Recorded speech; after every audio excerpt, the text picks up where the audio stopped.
So in the same line of advocacy, that was a term that was used here, I would like your point of view on how to, there's some questions here that say, I see a really hard problem in my community that nobody else sees. People are robotized, they think they are, they're eluded, they're living in this, they don't care. They are indifferent about the issues that happen in our community. How can I awake them, right? How can I provoke them to be awake and to, for example, some of the questions here are about animal rights. So many people don't care about that issue. How can we spread the cause better and raise awareness about what are the problems that we have in this area? Well, I can certainly speak from kind of the United States perspective and how we leverage, and then I will look to my colleagues to share insights more Brazil focused. So in the United States, when we are wanting to increase what we term advocacy is kind of awareness, is we leverage our board in really concrete ways. We view our board as being true ambassadors and advocates for our goals and our mission and our strategy. So when we leverage our board, we're looking at 10, 12, 15 individuals who are able to go out into the community with the intent of talking about what the issues are, what the gaps are, and specifically how our organization is addressing it, and then leveraging their networks so that their networks are sharing this information. And so we create these circles of networks of awareness. And then, of course, we also do awareness with the beneficiaries of our cause as well. So whoever's accessing our service, to be sure they're also advocates and ambassadors going out into the community of people either who need our services or just need to be aware of what's available and offered. But I'd like to hear if there's different ways here. Sure. I think it's really important that you don't make people feel bad about things, that you don't blame them for something, that they don't get the feeling that they're not, that the problem is so big that they get overwhelmed and paralyzed, that you try to do that in a way that engages people in participating in the transformation with you. So we were discussing a bit earlier about the animal issues, the animal rights issue.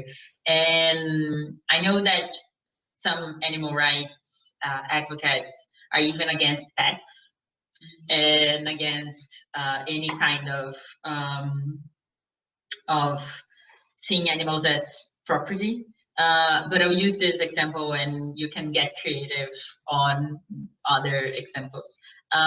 So one example we were discussing is first raise awareness about the importance of pets in people's lives. You say, so this is your dog, you love it, it makes you healthier, you walk around with your dog, you have a more healthy lifestyle because it's in your life. You can even get data around that. What is the happiness index of people that have dogs and don't have dogs? What are their activities and things like that? And then from that, you do the connection. You say, well, there's this pet that you love. Why do you not love this other animal? You know, why do you kill it? Why do you mistreat it? Why do you? And that's actually a campaign I've seen. If you love your dog, why do you eat this pork or a cow? So I think that's interesting. And another one is using campaigns and really getting creative. So there's an organization that is very good in doing this, that is Impacto.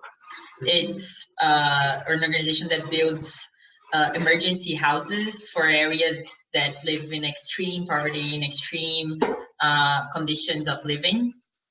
And a few years ago, they did a campaign to raise awareness about poverty that was called Make Poverty Visible. So like, don't let poverty be invisible. And what they did was they partnered with an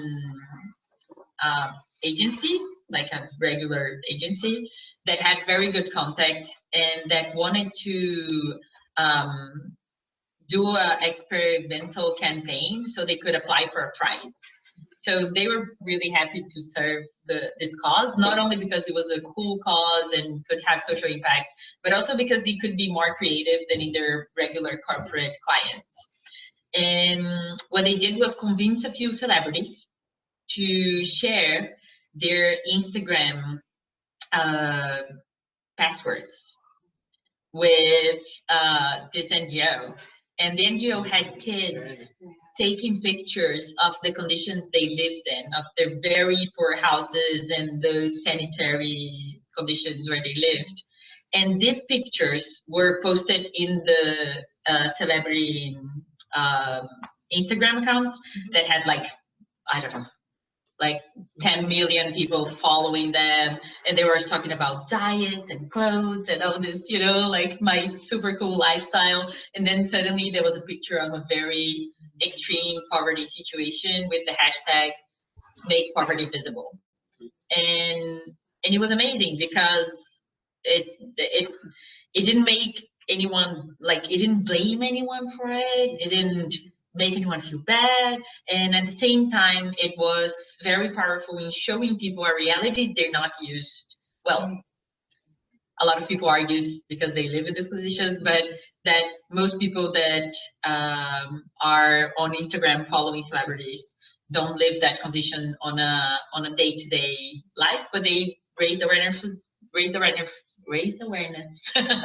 for this, and they actually put a link there, donate to Tacto.